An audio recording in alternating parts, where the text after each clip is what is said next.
They say came back with a red shirt on, tiptoed through the alley, and went right and started shooting. So to me, that's premeditated. So for me, he felt he was supposed to do a job, or somebody sent him or whatever, and he was nervous. He was supposed to hit that alley with that red shirt immediately, but he didn't do that. He came in and he wanted to check the scene. He wanted to make sure he wasn't getting into it. You know what I'm saying? He came there for a reason. Nah, man. I mean, it's a farce to think that violence ain't gonna follow you wherever it is. Right. You know what I mean? It's gonna follow you wherever it's gonna follow you. And if it's meant for you to happen, it's gonna hit you. Period. Justice for Nip. Did you see the clip when he was live? Okay, but and they said justice for Nip? Wait. Yeah. And what did he do? He started laughing. Your brain is going to react in the most genuine way, naturally. Justice for Nip. Justice for Nip. You see this shit?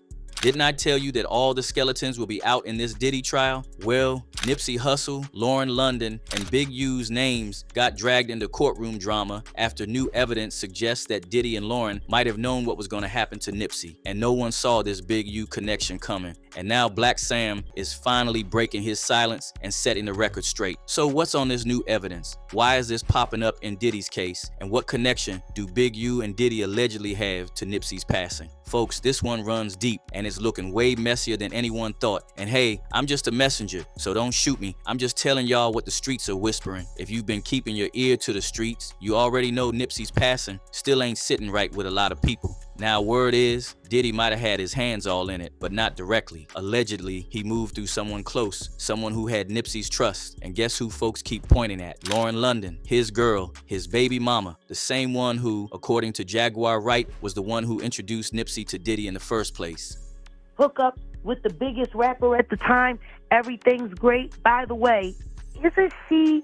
Lauren is the one that introduced Nip to Diddy. Diddy couldn't even get to Nip, even though he had ties in L.A. It was Lauren that brought Nip to him. With all the dots to be connected, can anybody really make sense out of all of this, man? Because we only know what we know, you know, by the dots that have been connected online. I wish I could tell you more. No, Lauren hasn't been through it. What she did was usher Nipsey Hussle through it. Even Nipsey himself confirmed it on The Breakfast Club. Lauren? No, I'm saying Lauren introduced me to Puff. Oh, got you. I mean, I knew Puff, but it was more of a personal relationship after, you know, we was at Cassie's birthday. Now, allegedly, just like all the girls around Diddy who were not the main, they all acted as her mule. So it's not shocking that she is going to be called to testify. And once you put that on the table, everything else starts looking different. Was she just a ride or die? Or was she Diddy's inside connection, feeding him info, keeping tabs, maybe even steering the ship when needed? Old pics have been surfacing too. Lauren and Puff looking way too close. Meanwhile, Nip's there in the background looking like a +1 at his event. That's not just awkward. And something that I still find so strange to this day is Lauren admitting that she didn't even want to be at Nipsey's funeral. But Puff encouraged her to go. Now, what really got heads turning was that Diddy told her, "Boog, you have shown everybody what it looks like to hold a man down and to love him. Now show them what it looks like when it all crumbles. That's your responsibility." Boog. That's the same nickname Nipsey called her. So now people are asking, how the hell would Puff even know that name unless there was a whole other level to their bond? That ain't something casual, that's personal. And the wildest part, Lauren told Angie Martinez she attended a grief seminar before Nipsey even passed. Yeah, you heard that right, before. Fans caught it, Angie caught it. I went to a seminar about death. Okay, you have to tell me. Well, you're just telling me this now. I know, yeah. Please share. Why? I have a friend. Why were you there, and what did you learn? I learned that no one really dies, and that, you know, it's just an experience in the physical form, and we're attached to our personalities, but that we're just souls, and that we continue and continue and continue. And if you have a spiritual relationship with someone on earth, you will have one with them when you leave earth. So I did this like 2-day seminar on death. So. And this was how long ago? I had to be like 25. What sent you there? Do you find that weird though? I'm weird. No, it's not weird that you would go. It's almost like you were preparing yourself for what you would have to Well, deal I told with. you I didn't have such a connection to Earth. Who signs up for a death seminar if everything's good at home? Unless you already know something's about to go down and you're prepping for the aftermath. See, Nipsey was independent, but Lauren, she was tapped in. She had industry ties. And once she brought Diddy into Nipsey's circle, things started shifting. Puff suddenly got involved with Nip's brand, his moves, and his positioning. Diddy allegedly even had ties to Nipsey during the making of Victory Lap. You know what I'm saying? Like, Nip had no ego. So, you know what I'm saying? Like Nip came to me and said, I want you to mentor me. You know, I want to get into real estate. I want you to teach me all your, you know what I mean, like your business secrets. You know what I'm saying? I was like, whenever you got questions, pull up. And then on his last album, people do not know this. Somebody tried to jerk me, but I fixed it.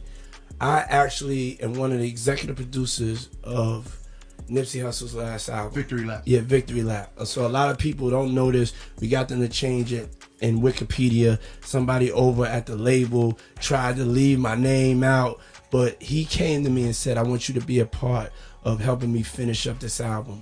And so I was a part of not just the records I was on with him on his last album. He was like, yo, I'm a big fan of like Life After Death. That album was huge, so huge that it even won a Grammy. And fans now believe Diddy got a little too involved. Gene Deal, Diddy's ex-bodyguard, recently said Nip wanted Diddy to help give Victory Lap the same energy as Biggie's Life After Death. That's huge. My music and my albums to have the same feel of that Life After Death like Biggie's album. Now, you taking a spiritual person who's asking for something. He said, I wanted that same feel as Life After Death. That same feel was that Biggie got, and he went on to sell about 10 million albums or 10 million copies. I was saying, you gotta watch what you say to demons, because it just might come true. But some are saying that was Nip's biggest mistake. Once Diddy got in, he started pulling strings, allegedly. Gene also claimed Nipsey spent more time at Diddy's mansion than at his studio. Man, you know, I came and pressed play on Puff. I let him hear the whole album, top to bottom. You know, I look at Puff like a Quincy Jones or like a Berry Gordy, like just hip hop. So I really felt like I did something special with the album. If you are a Nipsey fan, then you already know he was becoming a serious threat to the industry's power structure. Allegedly, dudes like Diddy, who sit at the top, don't like it when someone rises too fast without pledging their loyalty. And Nip, he wasn't the type to play puppet. He was building his empire, staying independent, and moving smart without bowing down to the usual gatekeepers. Speculation is that kind of energy made him dangerous. He was inspiring too many, moving heavy in business, and still not pledging loyalty to the so-called elites. And that's when they start plotting. And with Nip, some believe that's exactly what went down. The opening statements from Diddy's trial called him out for running a criminal enterprise for decades, pulling strings from behind the scenes, blackmailing, secret tapes, calling hits. Lawyers confirmed he didn't get his hands dirty directly, but hired a whole team to do the shady work for him. Now, if you've been paying attention to the streets, this might not even shock you. Big U, aka Eugene Henley Jr., didn't just run with celebs. He was allegedly knee-deep in a full-blown mafia-style operation, and he was doing dirty work for a lot of celebs and elites. And this is where the Diddy connection comes in. Now with Big U looking at life and ready to talk, insiders believe his testimony could confirm long suspected ties between Nipsey's death and higher ups in the industry, including those connected to Diddy. If Big U starts naming names, we might finally learn who really wanted Nipsey gone and why. Ellen, good evening. We've been following this story throughout the day. Federal officers arrested more than a dozen members tied to the gang known as the Rollin' 60s Neighborhood Crips, though its leader was on the run. Well, within the last 20 minutes, the FBI announcing that man Eugene Henley Jr., aka Big U, area of South LA. If convicted, he was facing a max sentence of life in federal prison. We are told that he should be in court. And now Nipsey's brother also broke his silence. Blacc Sam just dropped what sounds like a huge clue. He said the day Nip got hit, security wasn't around like usual. And then there's the fact that Eric Holder, the person accused, came back wearing a red shirt, a move that didn't make sense in a Crip neighborhood. Sam described it like Holder was watching the store first, sizing things up. Sounds premeditated, right? From my understanding, no boy walked up. with no shirt on first to check the scene because he know what's going on in that parking lot, and had a conversation. Probably seen nobody was in the doorways. Checked Hussle had on shorts. Checked everybody else. Left. They say came back with a red shirt on. Tiptoed through the alley and went right and started. So to me, that's premeditated. So for me, he felt he was supposed to do a job, or somebody sent him or whatever, and he was nervous. He was supposed to hit that alley with that red shirt immediately, but he didn't do that. He came in and he wanted to check the scene. He wanted to make sure he wasn't getting into a shootout. You know what I'm saying? He came there for a reason. Add that to the whispers saying Eric might be ready to flip to save himself and possibly name Big U.